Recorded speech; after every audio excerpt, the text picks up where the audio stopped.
Andrew Simpson, you're stepping into a pretty exciting role this year, based out of Sydney, but looking after the burgeoning markets of China and South Asia. I expect to be racking up a few frequent flyer miles. I expect I'll be on a few planes in a few corners of the world pretty soon, Brad. But look, I'm extremely privileged to take over the role of Southeast Asia and China from the wonderful legacy that Darren Ori has left us in his passing in December.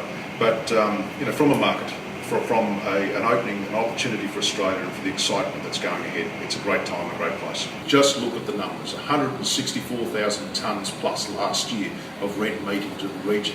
I mean, that's our third largest beef market behind Japan and America. So it sends a signal back to Australia, we've got to be there. We've got to participate in these trade shows leading up into Seattle.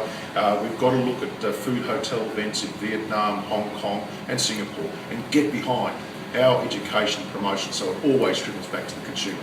I believe our price is highly competitive globally and our product stands alone. So the Chinese buyers, in order to fill that middle income base that's growing through there, are starting to put their contracts on the table.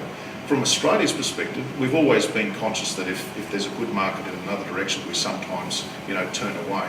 So I'm hopeful that over the last 6 months at least, the loyalties are starting to connect and we're seeing people in there for the long line.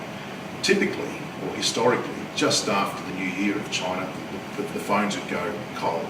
But this year, that's different from all other years, is we're setting a trend and exporters are writing contracts 6 months forward. So I think that's a great signal that both sides are happy with the way things are going. First and foremost, it's not just going to be China. There are 10 countries in this region and each country has wonderful promise. So we're talking about a social demographic of rising middle income earners that all want to do business travel, that want to stay in hotels and want to eat some kind of fashionable Western meal. And that's where Australia's beef and Australia's lamb complements so perfectly. My commercial instinct will be to try and link in and continue to link in the exporter with that kind of partner, whether they be in retail or food service or ultimately the trade.